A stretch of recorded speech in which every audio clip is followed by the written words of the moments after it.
Let's be real, 2025 was a hard year for home sellers. Prices dropped, listings piled up, and the average home sat longer than we've seen in almost a decade. But here's the bigger picture. The chaos of the last few years finally might be settling, or maybe not. 2025 wasn't the year anyone hoped for, but it might have been the reset we needed. So skip ahead for my personal advice if you're making moves in 2026, and if you're into numbers, stick around for my breakdown.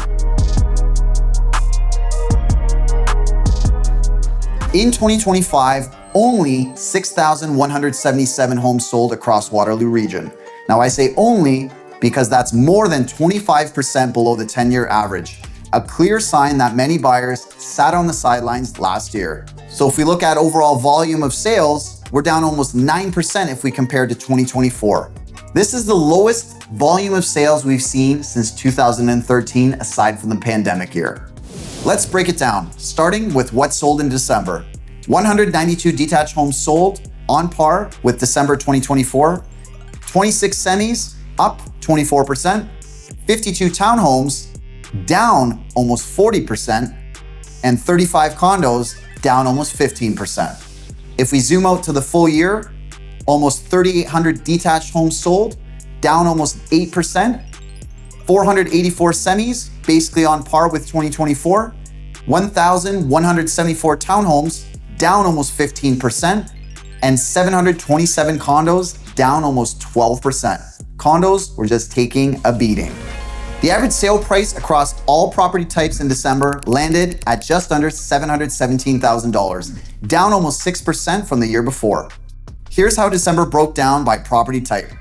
Detached homes hovered just under $840,000, up 1.4% compared to November of 2025. Semis hovered just over $600,000, down almost 7% year over year, and actually down almost 6% compared to November of 2025. Townhomes hovered just under $570,000, down almost 10% year over year, and down 4.4% month over month comparing to November of 2025. Condos took the biggest hit, hovered just under $367,000, down 23% year over year, and down 13% month over month. And here's where 2025 landed overall. Detached homes hovered just under $877,000 on average for the year, down 3.7% versus 2024. Semis hovered just over $635,000, down 4.1% compared to 2024. Townhomes hovered just over $611,000, down just over 4%. Condos, on average, floated around $437,000, down 7.5%. All residential property types floated around $754,000, down 3.7% compared to 2024. Detached homes actually ticked up compared to November, but year over year, every category saw a price drop. Condos were hit the hardest percentage-wise, down nearly 23% since last December. A few things are at play here. Affordability pressures, obviously, even though interest rates are down, but also a huge flood of condos on the market as investors are trying to jump ship, and there are way fewer eager investors in the market willing to take over. Inventory was a major theme in 2025, and December drove that point home. In December alone, 375 new listings hit the market, up 6.5% year over year, and 11.3% above the 10-year December average. Zooming out, almost 14,000 new listings were added across Waterloo region in 2025. This is up 5.2% from 2024 and nearly 16% higher than the long-term annual average. By the end of December, there were 1,188 active listings, almost double the 10-year average for December, and up almost 16% from last year. That pushed overall inventory up 28% with a 2.3 month supply across all property types.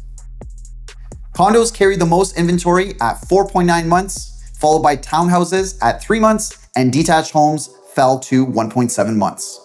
As inventory climbed, so did selling times. The average home took 45 days to sell in December. This is 6 days longer than November and 9 days longer than last year and nearly double the 5-year average. So we are in a different environment, ladies and gentlemen. This was no longer a fast market. Buyers had time and sellers needed patience, strategy, and a strong presentation. Looking back in the rearview mirror, 2025 was a little bit of mixed emotions, a little bit of a gong show and a little bit of confusion, a little bit of uncertainty, talking people off the ledge, having very difficult conversations with clients, mainly sellers. Buyers were in a better position because buyers really had no risk and they had the luxury of many listings to choose from, lots of inventory, not that big of a rush for them. Sellers, there was many difficult conversations, difficult scenarios, expectations, being disappointed, and sometimes telling people what they needed to hear is more important than telling them what they want to hear. Telling someone what they want to hear just to get a listing, just for them to be disappointed 3 months or 4 months later, nobody wins. You as a seller might hear a bigger number from someone, you might hear better terms, you might hear whatever. The reality is if it's too good to be true, it usually is. And in this market, and last year's market, and we'll get to 2026, but the challenge was telling it how it is. And ultimately, that's what you want from your advisor. That's what you want from your real estate agent. You want someone that will tell you the goods without sugarcoating things, because the reality is this ain't the market for delusional optimism. I believe, and again, I run my business how I run it, I always have an optimistic mindset, but I'm also a realist. I don't want to set expectations that are too unrealistic, especially given the winds and tides that we're experiencing in the market. It's not like you're going to get lucky. Hope is not a marketing strategy. You got to have everything prepped up and all your ducks in a row and have the right plan to execute. Otherwise, you're going to be floating on the market, frustrated, and I know many of you are. So those are the main things in the review, and it's going to be kind of the same thing getting into 2026. So if you're selling in 2026, I really don't think things are going to get much better as we get into the spring market. Sure, there's going to be more homes selling, but our price is going to go up. I personally don't think so. I don't have a crystal ball. Don't quote me on this. This is just my own opinion and gut. I think if we look at any normal historical real estate market, we're looking at an increase of maybe 3 to 5%. We're not in that kind of market right now. The market's been going down. So I don't anticipate that things will increase 3 to 5% this year. I think they'll likely be on par with last year, or likely they will be in a downward trajectory. So we're in January now. Inventory levels are very low. There's way less buyers in the market for sure. But any buyer that's looking in January and February, they have a reason to buy. They're more motivated. There's less of those buyers, there's no doubt about that. But there's also less selection for them. There's less inventory. So that means those buyers have to make a pick. If they in fact have to move at this time of the year, they can only pick from a small amount of homes. So if you are thinking about waiting till spring, now might be the time to actually give me a call, have a conversation, see how things are looking. How does your home compare in the market? Does it need to have any preparation done? Does it make sense to list it now versus waiting 2 or 3 or 4 months getting into the spring or summer market? The benefit to you as a seller to be on the market earlier in the winter is you have a little bit more leverage. You can stand out and separate yourself from the competition because there's less competition.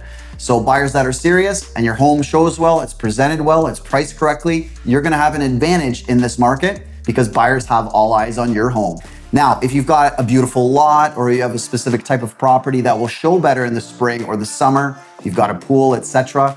All these things obviously show better as we get into May and June. But these are things you have to offset the risk versus reward. I don't know what the market's gonna do in May or June. We know what the market's doing now. We know how things are going. It's not the best time. It's not the worst time. Could be way worse. Could be better in the spring, could be the same. It could also get worse. And if there's a lot more inventory that floods the market, your home's gonna be drowning amongst the competition. So it's something to think about. It's not for everyone, but it's just something that I suggest to folks that don't necessarily have a specific timeline in mind. It might make sense to entertain that sooner than later. Buyers, this is gonna be your year again.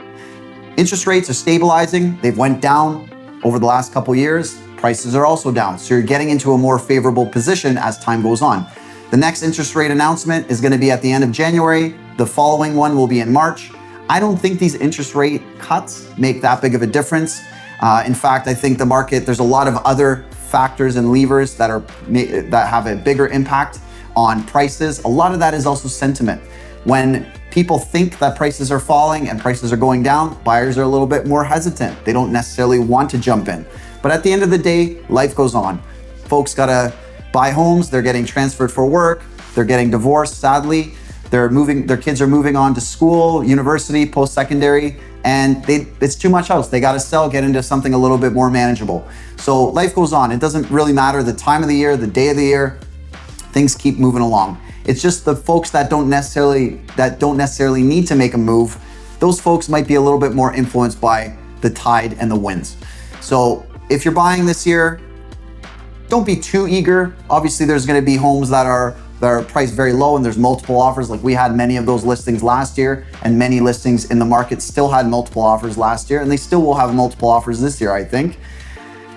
Ultimately, the nice neighborhoods, the desirable spots that are always sought after, those are always gonna have buyers looking at them. It's always gonna be a competitive scenario. And the folks that are in the price points where you're looking at condos, I think condos prices are gonna drop a little bit more this year, and I think there's lots of inventory still for condos, and I think that will continue for 2026. So there are some deals to be had in the condo segment. You just gotta buy smart. Don't get in over your head with condos. There's lots of value there if you buy the right one. Folks, Happy New Year. We're back at it. If you have any questions, you know where to reach me. If you have any comments, leave them down below. We'll see you on the next month's market update. Take care, God bless, and Happy New Year again.